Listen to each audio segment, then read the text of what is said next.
Carolina credit. I thought they did a tremendous defensive job, especially in the second half. We didn't have their ball screen defense nearly as well. They did a very good job. I think there were times we showed a lot of inexperience. They took advantage of it. I thought that from an effort standpoint, I thought the effort was good. But we had some dips like coming out in the beginning of the second half. I thought we rushed some things, and I thought that defensively could have maybe done a better job contesting those threes, which we've done a real good job in the first half. But that's what great teams would do, and Carolina and playing them, they've really improved since the last time we played them. Their defense has really come along, and we had to fight so hard to try to defend Baycott that now you opened up opportunities for Ingram to get 15 rebounds and those other guys to drive the basket because we're giving him so much attention. But that's what great teams do. You know, they have a well-balanced squad where they can hurt you from 5 different places. And you have to give them credit. I thought that we lost to a team that played a little better than us today. Moving forward, I just think that we got to learn from this, learn from our shortcomings, and evaluate the things that we did well. And we also need to evaluate the things that, in order to be successful at this level, for top 3 ranked team in the country, as good as Carolina, we just got to execute a little better offense and defense, and use it, and then keep improving with our effort. Any questions? In the last 5 minutes, it seemed like the defense really did ramp up. You got a lot of defensive rebounds. They were kind of controlling the glass. What changed in the final 5 minutes compared to maybe that middle 10 minutes? Well, that's my point. We didn't physically get better in those last few minutes, but that's why most of the development of a team is more mental and emotional. And just learning how to play with each other and learning how to be consistent with your effort and your focus. And I think you're 100% right. But we had that dip. And I guess we're good teams, you can't have that. You got to be blocking out every possession, else you're gonna give up 15 rebounds to one guy. And when we're not totally in sync offensively or defensively like we would like to. And we've been struggling a little bit with getting an inside presence where we can benefit from throwing the ball into the post at times and drawing fouls and giving teams something to concentrate on other than defending us on the perimeter. Those are areas where we got to get better in. I think it showed up in those dips we had, but we got refocused. I thought that toward the end of the game we had a chance. Missed a couple free throws, and they got a chance to get to the free throw line a little more better, and they made their free throws and we didn't hit out. What free throws we got? What do you think it says though about this team and the potential and where you are compared to where you were, that you didn't maybe play all that well, and you almost you had a shot in the final minute to maybe take the lead against one of maybe the best team in the United States? Well, that means that we're getting better.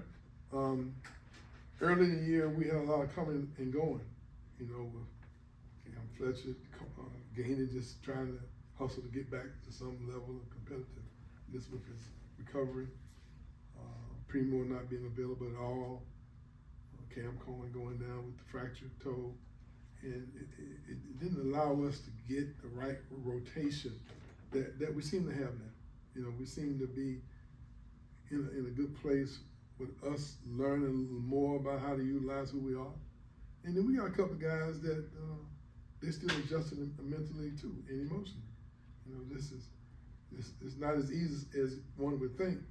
You pop up there and the gym's full and it's going like it is. There's some adjustments that you have to make when this is your first time in this environment. But if we can just worry about that which we can control, number one, give Carolina credit for what they did. Let's go back and evaluate, correct those things.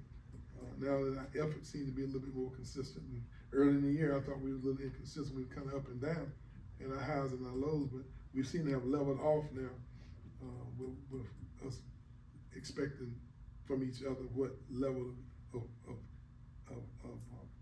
of effort that we're giving. Now we've got to get that execution part down, where we moving the ball, letting our system work for us to get some high percentage shots other than just making plays. Now we are a little bit more of a playmaking team. Now we got to add in, let's develop, let's get offense from our system, and I think you'll see us continue to get better. You have so many new pieces on this team in terms of just like those end game situations. How important is it just for them to keep getting more opportunities in those situations too?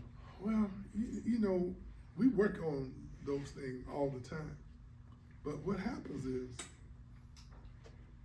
you focus sometime on those end game situations, but it's that play during the overall part of the game that puts you in those situations where you need to have those individual things. If you're more consistent with your rebound, more consistent with contest. It's very hard to hit a three when you're being contested.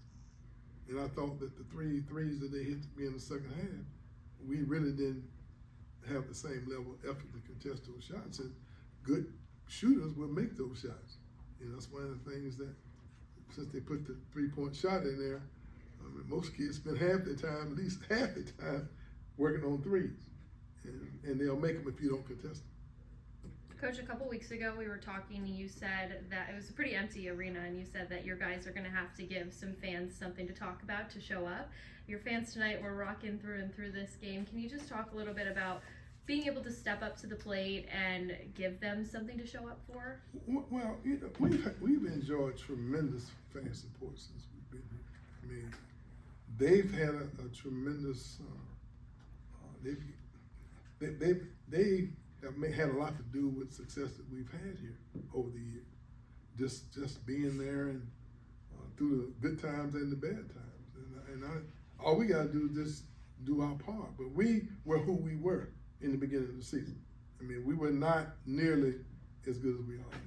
We didn't have the quality of the depth that we have now. Now we got, some guys back healthy. And so people normally respond to what you give them. And I think that we're starting now to show that the effort is there and the potential for us to have a good season is still available for us. Now we just got to go out and do it. And the fans, the day it was so loud that it was hard to communicate. I mean, I got a kid 10 feet from me, and I can't hear what he's saying. He can't hear what I'm saying. But that's part of the excitement of college basketball. And I think I got to give our fans a big shout out, because they had a lot to do with us competing against one of the top teams in the country. North Carolina is obviously a really good team. They're having a great season, but they're not going to be the only team out of this conference that moves on to the postseason. Like, how important is it for these guys to not get down about this game and refocus quickly for what you have Tuesday? Well, you know, we don't have the luxury of getting down. If you look at it realistically, it doesn't matter who you play in the ACC. I mean, here we are playing a close game with the number 3 ranked team in the country, and we blew out Virginia Tech by 3, Georgia Tech by about 7 or 8. Really did a good job blowing out Miami. My point is, I'm being facetious, but what I'm saying to you, even those teams that we were successful against, those were 6 and 7 point games at the most. And that's the way it is in the league.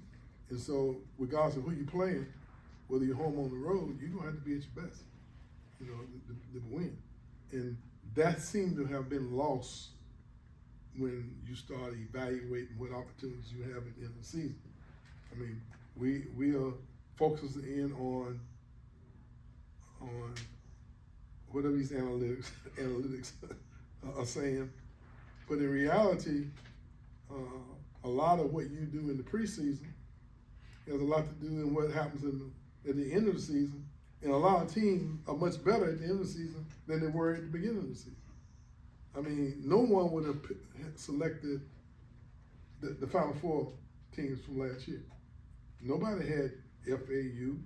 Nobody had those teams that were in the Final Four, and no one held any of those analytics accountable for their predictions that never bear out. but that's how you're being evaluated these days by quad this, quad that. You know, all the information that they use to make those decisions, and maybe it's time for us to have a national conversation. How tough is RJ Davis to cover? It looked like y'all did a real good job there on him, kind of a lot of the game and even late, but then he just gets that shot to fall in the paint. Well, he's very talented, and that's you have guys who have that sense, that ability to stay focused, and they just lock in. I mean, that's just the way great athletes are. They're in tennis, they're in baseball. You know, you say, well, how can that guy take that bat and hit that little ball out of the park as consistently as he is? Those are guys who are special. You know, I mean, I used to strike out. You know, like those guys knock that thing right over like it's nothing. And he's one of those guys that he just got that ability, his hand-eye coordination, his depth perception. And if he gets that ball above his head, I mean, it's a high percentage that's going in. But that's special. Those are special guys. We've had some of them here over the years, and that's what makes great teams great. When you have that one guy that separates himself when things are not going good, they bail you out, and he's one of the best players. Some people thought he might be playing better than anybody in the country. I mean, but he's definitely playing as well as the country. I can't imagine anybody playing any better. Coach, what are your thoughts on Chandler Jackson's play today, especially the spark he was able to bring off the bench? Chandler is becoming more of an integral part of our team. Then early in the year we had him playing the point guard line, but he's much more comfortable off the ball, and he's been much more productive off the ball. He has a knack for getting below the free throw line and finding a way to put that thing in the basket. And that's not always easy to do. He has that little special gift where he can focus, he gets in, goes takes a bump or two, and still can finish. That's unique, and that's why he was in the game, doing that part of the game. And I thought he helped us come back. Taylor Bourboin had a couple of layups and a couple of putbacks as well. Would you like him to establish more of like a post game as well? So, well, we play more of a 4 out, 1 in, and we don't. We have situations where we do post up, like we post up Bob, and it's the same position. Taylor's learning growing. I think he has as much potential to be special down the road as anybody we've had. I mean, he's a tremendous athlete, and he hasn't made very many shots from the three, but he's really, really a good 3-point shooter. He really is. But he has not been able to display that. That's part of being a freshman and developing and gaining the confidence that it takes. I mean, he came in the first half, I think he made 2 buckets. He just has a special knack. But I have to admit that sometimes you have to have freshmen who get used to the crowds, used to the demanding, used to containing the dribble. I mean, but I have no doubt in my mind that he's going to be one of those guys at the end of the year that's going to be doing very special things as he moves through the year. Everybody else set? Thanks, everybody.